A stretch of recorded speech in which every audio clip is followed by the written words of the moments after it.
eri tā tangata, he mauri reo,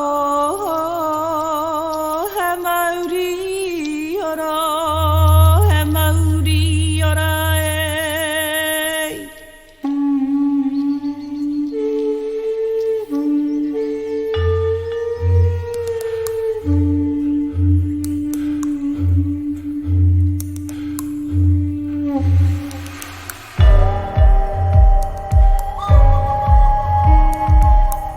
E te iwi, in this episode, Elizabeth Gray talks to Dr Aroha Yates-Smith of Tainui, Te Arawa, Takitimu and Horauta descent, as she reminisces on her journey, special memories and accomplishments with Taonga Pūoro.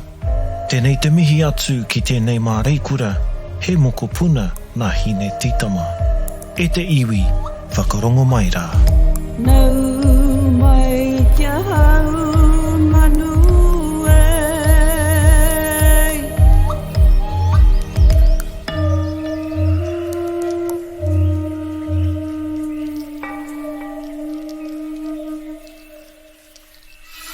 Tuatahi ake, kei te māreikura, kei te manuti ori ori, kei te kōka e aroha nau mai ki tēnei wānanga, ki tēnei kōrero, kauhau podcast o haumanu, no mata no te whiwhi.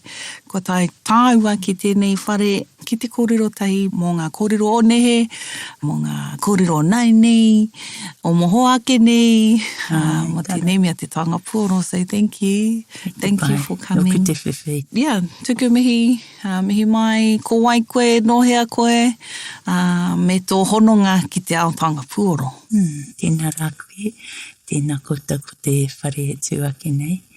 Ko Aroha Yates taku ingoa, i te puake au i Rotorua i taku taha Te Arawa.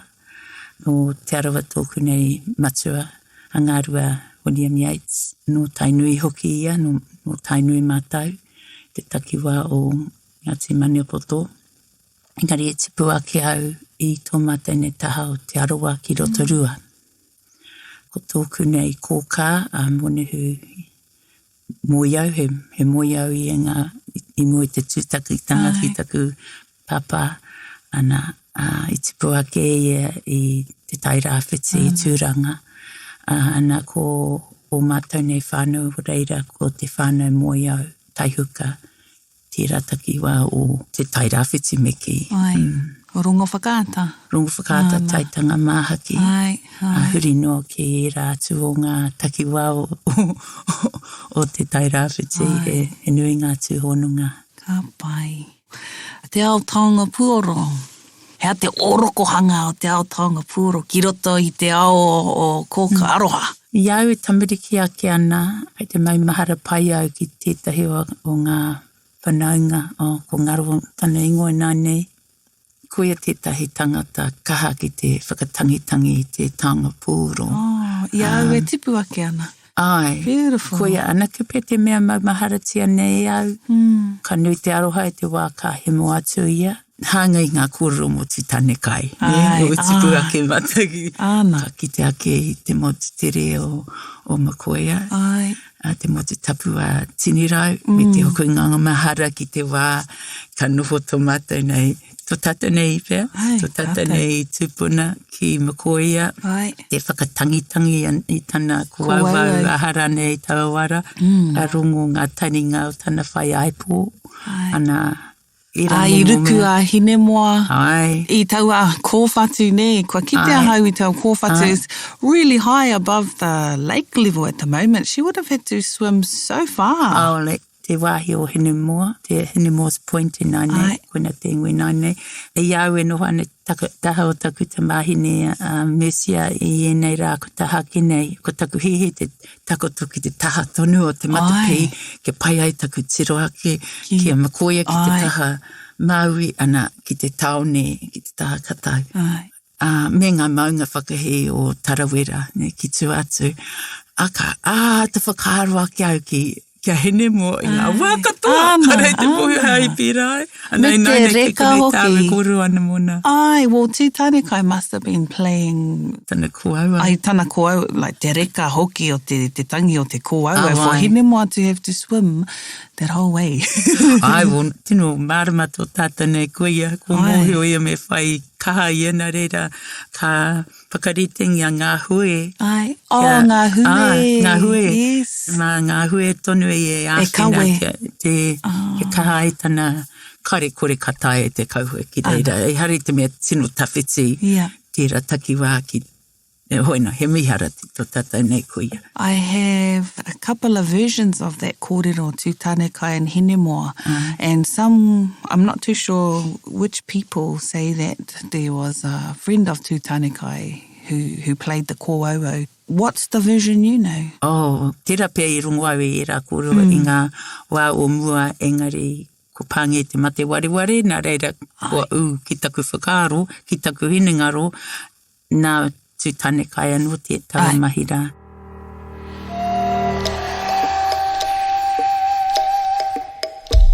So your journey in Taonga Pūoro, what made you start? I remember us having a kōrero about Hirini and Richard, and you talked about a hui that you were at Waikato Uni and you sang a song. Is that your first ever involvement with Hirini and Richard? Oh, well, they were already friends of mine. I mean, Hirini and I, at the time, he was the dean. And I was the pro-dean. We were at a conference that we were holding at the time. You were talking about the sacred Māori. Yes, it would have been the sacred Māori feminine, ngā tua haurane, ngā tua wahine. I can't remember, I haven't checked out which particular paper it was that I presented that day, but at the end of it, I sang a waiata I'd composed. I can't remember what the waiata was, sorry, but I muri mai ia matau e inu kapiti ane I rā mea. Yeah, they approached me and told me that they were doing another recording, another CD, or I'm not sure if it was a CD in those days, but anyway, they felt they would need a female voice and they wanted me to join them, so I was happy to do that. And it was a wonderful experience just being with my mates and having, well, I'd never recorded in that way before, you know, I'd recorded with our rangirupehi or other groups, wharewananga o Waikato before, but not for CD necessarily. Oh, in those days it was records. But you know, I'd never had that experience before, so I was very humbled and it was a privilege to do that. But I was never to know that our dear friend would pass. So because I was pro-dean and he was busy doing the recording, I went to represent our school, our faculty, at this meeting at the end. You know, we were already on campus, so it was just a matter of going up to A Block. And when I came back, I found out he had been taken to the hospital. So my girl, Kautangi Ariki, was tiny then, and I stayed home to look after her and asked Lloyd to take Moko and Taihuka up to take the CD to Hirini, which they did. And then we went to Kawhia, to my sister's place over there, and then found out later on that Hirini had passed. So I never got to see him again. And that tore me to pieces, really. Lots of regrets, you know, wish this had happened or not happened. And of course, so anyway, so weeks later, we did the final check of the album in Tamaki, if I recall correctly. Yeah. And I sang that last song, composed that last song for him, E taku kuru paunamu. Do you remember how it goes? E taku kuru paunamu, kua ngaro atura, e te tau o taku ate, kua wheturangi tia, hotu ana te manawa, mō koe he atu nei. Pati ana te kōwauau, wahangu ana e. Arere mea potono. Te tāhua hoki. It's as though the kōwauau has been broken asunder. And that's how it felt for Richard and me, and obviously the whānau, you know, and all his wider whānau and loved ones, all of us. And it was such a shock, really. Kua muri tōna reo, No. pēnei te kōauau. Yeah, koina, well, I gave the reference or symbolism that it had actually been broken. His kōauau, the kōauau had been broken. He was so much more than someone representing music, of course. Yeah. You know, he's so much more. Yeah. Engari tuatu I tērā, ko ia ake me tōna mana, kei te korau mo te mana, engari e hare kare te a te whakaro ki tērā, he mana nui tōna, engari ko te āhua hoki o tana, he tangata hātiki hoki, you know, I don't ever remember seeing him get angry. I'm sure he, of course, like all of us, he could, but I never ever saw him angry. And he was just a wonderful soul. And of course, alongside his whanaunga, wharehui and Muroi, you know, it was wonderful to have them and other of my colleagues working alongside me, you know, just being part of a community, a little whānau within the wider Wharewananga community. Ai.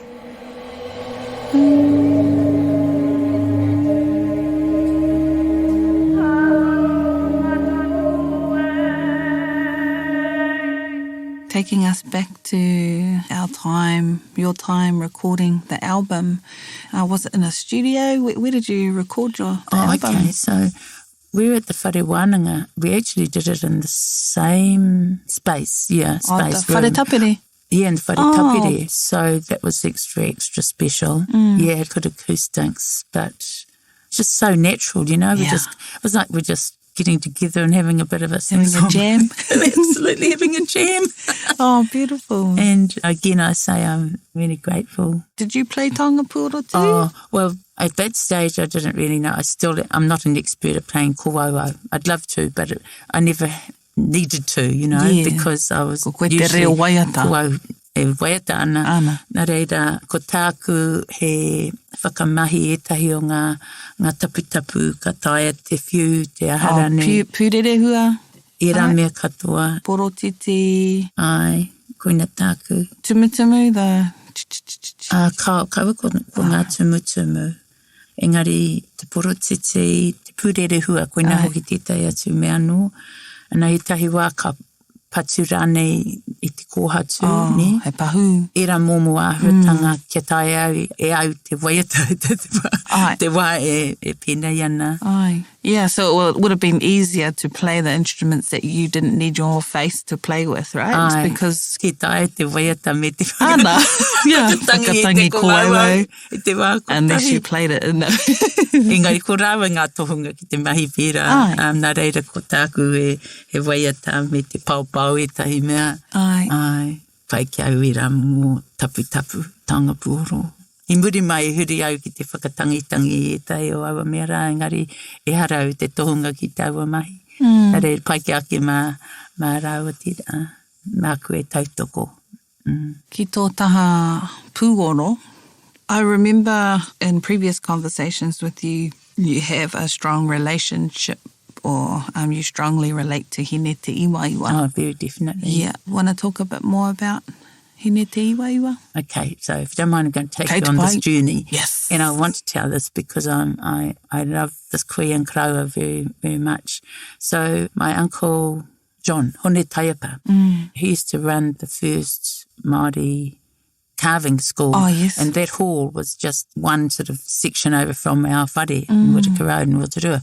I don't know how, I wish I'd asked my parents how this came to be, but when they moved up to the new Flash Institute, you know, Arts and Crafts Institute in Whakarewarewa, he and Auntie Molly would pick me up in the holidays. And Auntie Molly would drive us out to Arts and Crafts Institute. He was the master carver there. He'd do his mahi and I'd go and learn to weave. So this is just in the holidays, right? So I think I started off by learning. Auntie Bubbles might have taught me how to do the, or Auntie Emily maybe, piu-piu. And one of them also taught me to do tāniko. And then I went on to learn weaving, to weave. And in doing that, as a young girl, so initially this has been I'm 13 or 14, I started hearing about these atua wahine, well, just little tidbits of kōrero about them. And Hine te Iwiwa was one of them, connected with weaving, you know. And so as a result of that, when I came to doing my master's thesis, I wrote in Māori about te whare pora o hine te iwiwa. Beautiful. I was told that was the first thesis to be written in Māori, engari e hara tērā tā. More particularly, it brought me more intimately, let's say, and strongly into the world of not only weaving, but o hine te iwiwa. And then, of course, she was also the goddess of childbirth. So, you know, when you go into that stage of giving birth, that takes on another different level of importance again, or you're able to focus more on that, as opposed to being young and thinking, oh, it doesn't have the same impact, actually. So therefore I wrote te whare pora o hine te iwiwa I te reo Māori. And then later on for my PhD, I initially was going to write a thesis which encompassed te moana nui a kiwa, hei tauira ko Hawaii.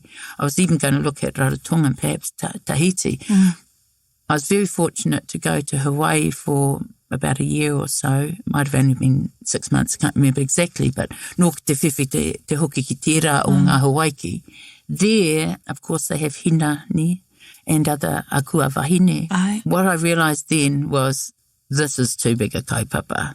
There's no way I can write a thesis about all atua wahine. All of these. It was actually quite overwhelming. However, I've quickly realised e tikana kia hoki au ki tērā o ngā Hawaii, koina te mea tuatahi.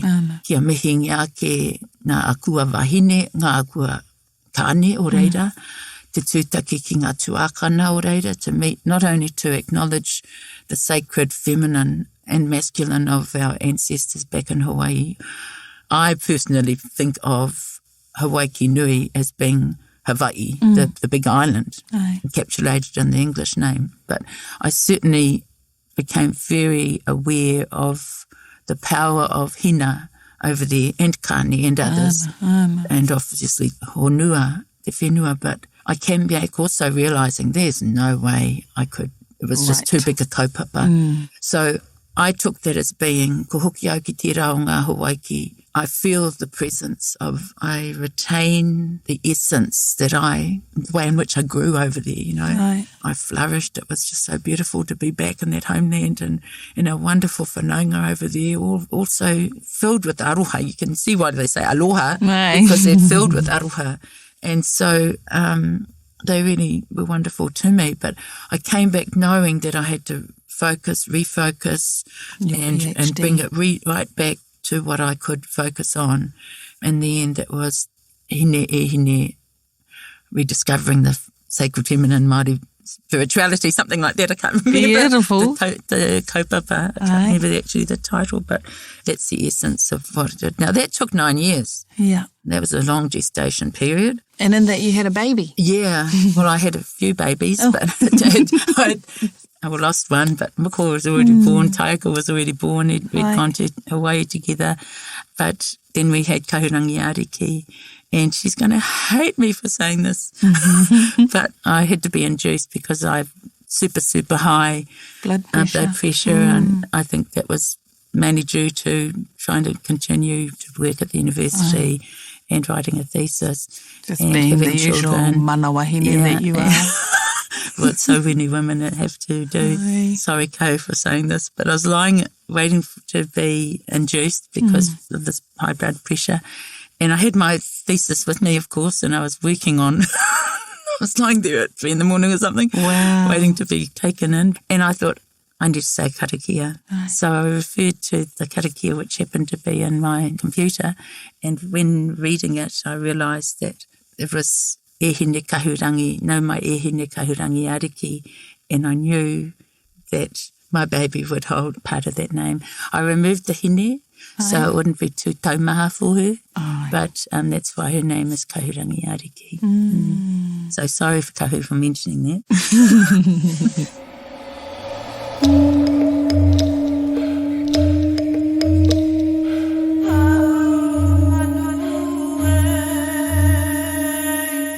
It is important, I think, to refer to that kind of inner knowing or response that we have and we often doubt. You know, I think it's important for us to consider those things that just come, and it's like I'm going to say gut feeling. Māori ake nei, e nei taonga tuku iho. And we just feel it in our gut, in our intuition. Me te maumahara. Yeah, well, we are he uri mātou, tātou, no ngā atua. Yeah, do you know the karakia? Do you have it? Nā te mātorohanga i tēnei i tuku atu kia best te pehi kia whakauringa ki roti tana puka puka. Nau mai e hine wairoto, whakaea tō uru tapu, whakaea tō uru tipua, whakaea tō uru waiora ki tai au nei. E tipu e rea e hine kahurangi ariki. Whakamautai, whakamau orongo, whakamau take toi tū ki tai ao nei, e hine ariki rangi e. E tipu e rea koe, e whatu i o nui, e whatu i o matua. E o take ki tai ao nei, e hine rauwharangi e. Anana te mātorohanga tira i roti te pukapuka, te pihi, a best. Tino a tāua. Hau koina. Hine rauwharangi. I can see all of these atua wahine in here and in reference to our Taonga Pūoro, which is pretty cool. Ai, koina. And then sometime later, your girl came. Yes. Well, it was pretty quickly after that. Tāhua. In terms of our Taonga Pūoro, i nei rangi, do you have any aspirations? How this maybe might be strengthened within our ao, within our whānau, hapu, iwi? Well, I think we just need to continue to use the taonga, but only in an appropriate way, you know. I think we've got to be careful how we use them. Not that they become too tapu, I'm not saying about that, but the way in which we use them, that they are honoured and used in an appropriate way and on appropriate occasions. I recall last year, Horomona and others, I don't know who exactly, but I think it was last year, it being organised for a group of us to go down beside the Waikato River. And if I recall, it was around Matariki, but it was also to acknowledge our darling friend who had passed away down in Te Waipounamu, Richard Nuns. So we all went down, I can't remember, went down beside the Waikato River, and you have to go, we parked at the gardens and Hamilton Gardens, and we dropped down towards the river. It was a very cold morning. Yeah. And we were down, it was dark time. It was dark, It was pitch black actually when we got there. And I felt an arm come in and lock with mine, and it was you. Oh, was it? Yeah, and we were guided down to the river. It was our haumanu lot. Good, that's right. That we're down there to open our day. Tāmihana, kātene, so I wairea. Remember the Wairea, the Taonga Pūoro, James Webster was there, Horomona. We were all there, e whakatangi, e whakaora i ngā Taonga Pūoro. And he tuku koe i tō karanga. Ai, karanga kia maranga ki te rā, ko te mate ki te tai au ki te rā. Because it was hidden by the hills on the other side. Yeah. Nā reira, ko tāku, ko ki te au, ko rere ke te haere te ahu o te rangi ni, nā reira taku karanga kia rere atu ki te rangi. And te paenga atu o tēnā i wāwahi koe kia karanga mātou ngā wahine. Yeah, ko nā o taua wā, which I thought was really beautiful. Ka taku maumahara ko tētai ngā kaupapa nui taua wā, te mōkutonu, te karanga ke kia Richard. Rihare kia Richard i te mea ko mate i taua wara. Ai. Me te tuku anō i aia. I a rātou mā, ni? Ai. Te mihi aki kia rātou. Engari te tuku hoki, kia rere arorangi aki rātou, ki wainga nui i ngā maunga whakahi. Ai. O Aotearoa nei, o te Aorane. I runga i te mea, kua wātea rātou, o rātou wairua, te rere atu, te rere hoki, pe te hoki mai anō nei. te wātika. A kāre kore kei te inu kaputi tahi a Richard Rau ko Eriri. A rangiria hoki. Kaputi. Ai. Well, you know, kaputi, I say with my finger quotations. Oh, heka mai. Oi. So, kia mohi o Rangiria was my tutor in Te Ao Taonga Pūoro. I was first kind of exposed to the whakapapa of Taonga Pūoro when I attended the University of Waikato. At that time, it was under the tutelage of Rangiria. Did you have any, obviously you e hoa, no kōrua kia kōrua, but were there any interactions with Taonga Pūoro and Rangiria? Well, yeah, I got to watch her. I would have loved to have spent more time, of course, but we weren't to know that she was going to be taken away from us at such a young age. Quite frankly, with my Alzheimer's, it's very dim. You know, those memories are very dim in terms of Taonga Pūoro itself. But ka kapiritahi māua I whakatangi ana Taonga Pūoro I rā momoahutanga. Engari kare te āta maumahara ki taua momo mahi a māua. Yeah. Ki ai nei, kei te tuhi a haumanu I te puka mō hine raukatairi. Okay. And we are talking about the hekenga mai o hine raukatairi mai te kauwairunga ki te kauwairaro. I taua puka. It's just a kid's book. We decided to write it. No, it's perfect and it's good. It's written for our young ones. My kids in particular, love to read and love to read I te ao Māori. This is their life. We bring them up in te ao Māori. But there aren't hardly any books around pertaining to Taonga Pūoro and written in kids' form. So to bring our stories to light, Hine Raukatairi was our first book of 3 books. And we talk about how Hine Raukatairi fell into another kete and then came down to this ao. And that's why she doesn't poo away into a moth. And she stays in her case. The pūtorino is the tohu of Hine Raukatairi. Did you, I know you didn't play a whole lot of Taonga Pūoro, but do you remember Hirini or Richard playing the pūtorino? Yeah. Yeah? Aye. What is the feeling when you hear such amazing tohunga o te ao Taonga Pūoro, when you hear them playing the pūtorino? Well, depending on where you are, if you're in a fairly close space, you can almost feel the vibration. And certainly when we were working on when you kind of take it for granted at the time because you get used to it, you know. This makes me emotional because you realise you kind of wish you had centred yourself in that moment at the time and truly absorbed it, because suddenly it's no longer there and it's a beautiful memory. But you've lost the opportunity. Yeah. So therefore, it's so heartening to go down, for instance, that morning and see so many of you down there playing your Taonga Pūoro. And it was a really proud moment to actually see, and that's just some of you, you know, what Hirini and Richard and others have left as a legacy. Kei te āta mihi ake au kia koutou. E hapai ake nei taonga. Tuku iho. Tuku iho. And, you know, that it isn't just our tūtaina kai and others from hundreds of years ago, but actually this is living. The Taonga Pūoro continues to live. In fact, it's been revived to such an extent that more and more of our young ones are turning to Taonga Pūoro.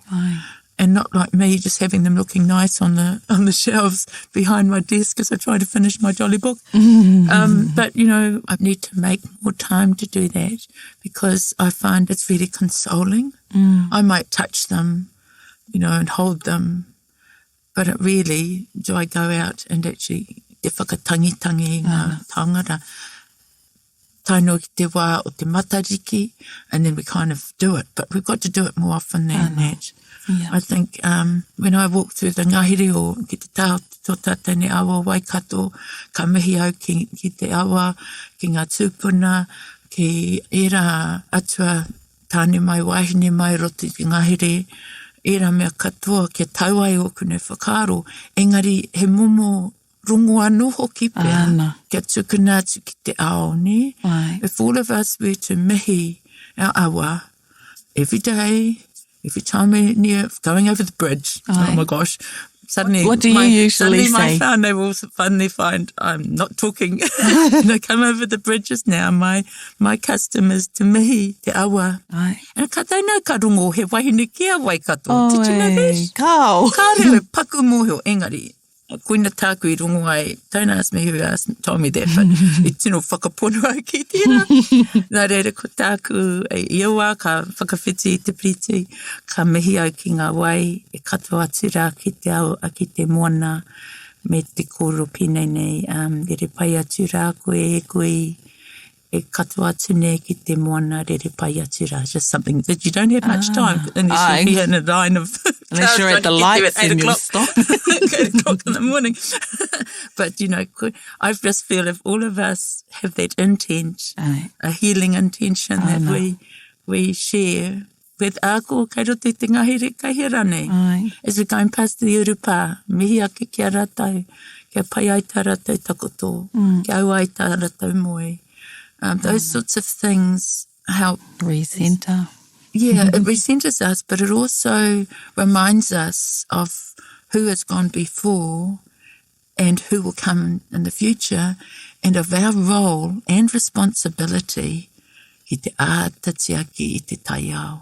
Ana. Ia rangirui, ia papatuanuku, me o rāua uri katoa. Ai, ana.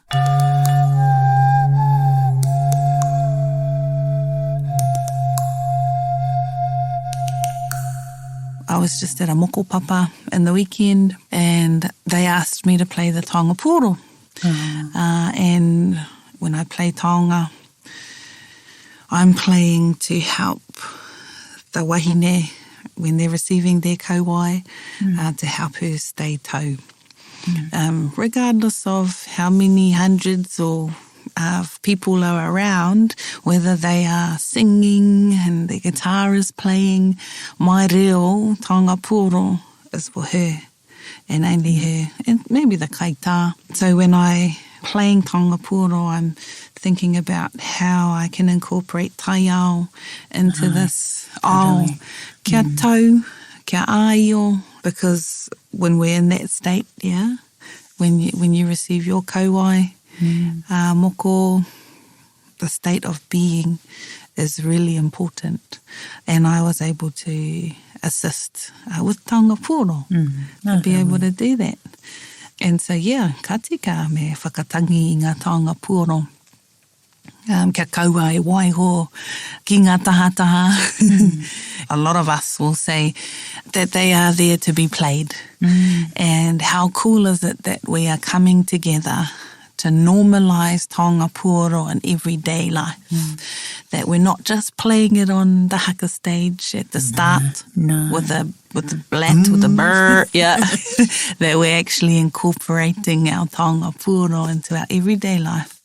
My 1-year-old daughter, she walks to the taonga shelf and she picks up the hue, puts it to her nose and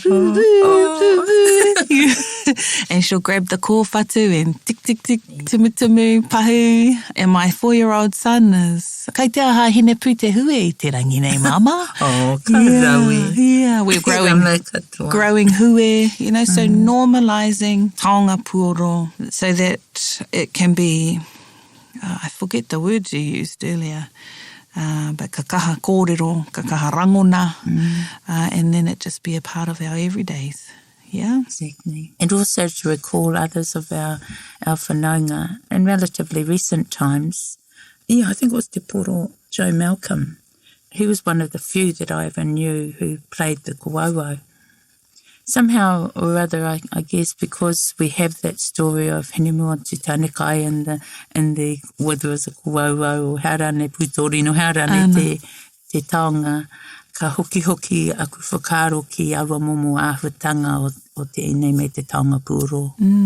Engari, ko tāku nei mahi tēnei wā, he mihi atu kia kouta katoa, e hāpai tunu aki nei I nei momo āhuatanga o te ao, o te Taonga Pūoro. Me te mihi tonu rā kia rātau mā, nā rātau I tuku mai I nei taonga, kia whāwhāngia e mātau, e tātau, whakatangihia e tātau, e koutou, me te maumahara he taonga tūturu I nei, no mai rāno, ana he wāhi, he wāhanga nui I roto I te ao huri nei. Me hāpai tonu ake I nei momo mahi, kei ngaro I ngā wā kai te heke mai. Te ika. Ko te āhua hoki o te ao huri nei, ka tere ki haere, ne? E tahi āhuatanga o te ao.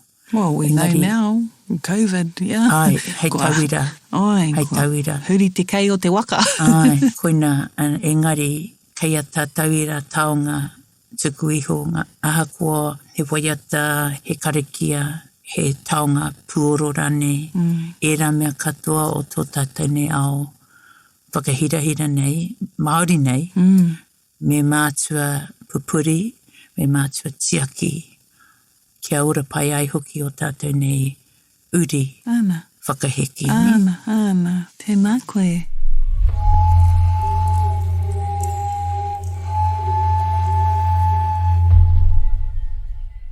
I did say this earlier, engari nā mātai a haimanu anō te whiwhi, te maringa nui, kua rongo I ngā kōrero āu, kua rongo I ngā karakia, I ngā pāo, I o roi mata, I o hupe, mō rātou kua wehe o tātou tohunga o te ao Taonga Pūoro, so tēnā koe.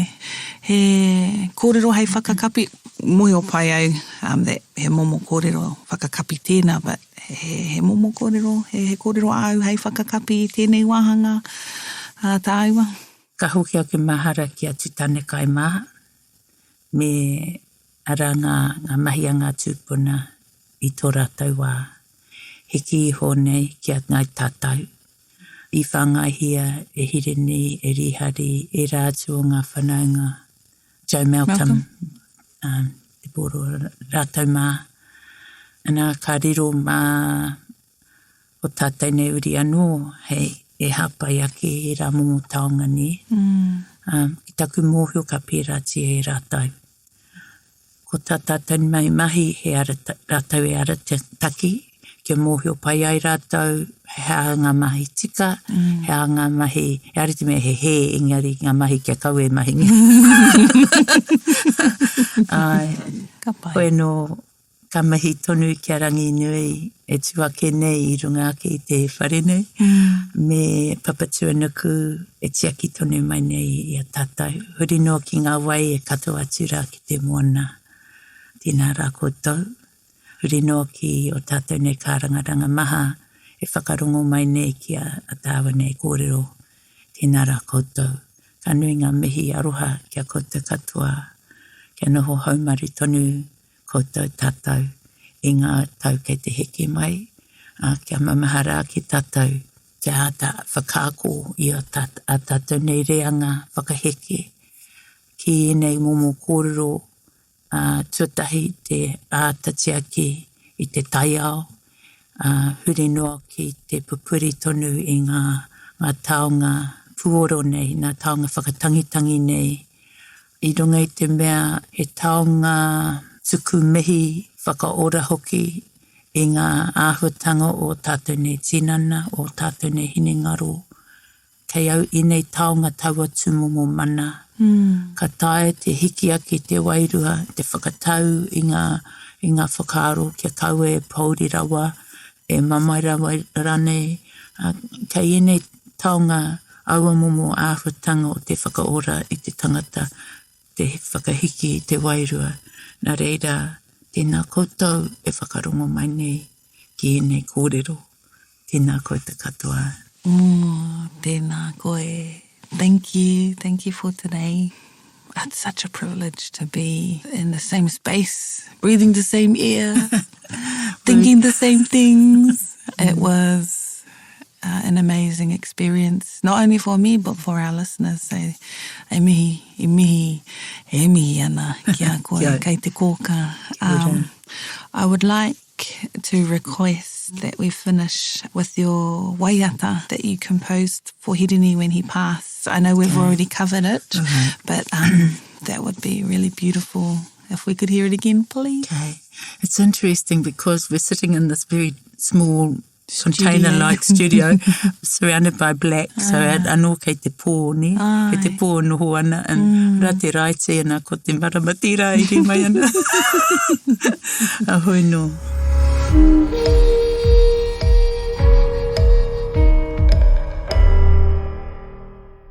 E taku kuru paunamu, kua ngaro atura.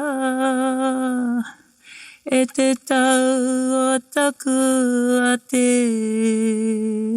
kua wheturangi tia, hotu ana te manawa, mō koe atu nei. Whati ana te ko au au, wahangu ana e. Ko te piko te mahuri, ko ia te tipu a te rākaui. Heri tā tangata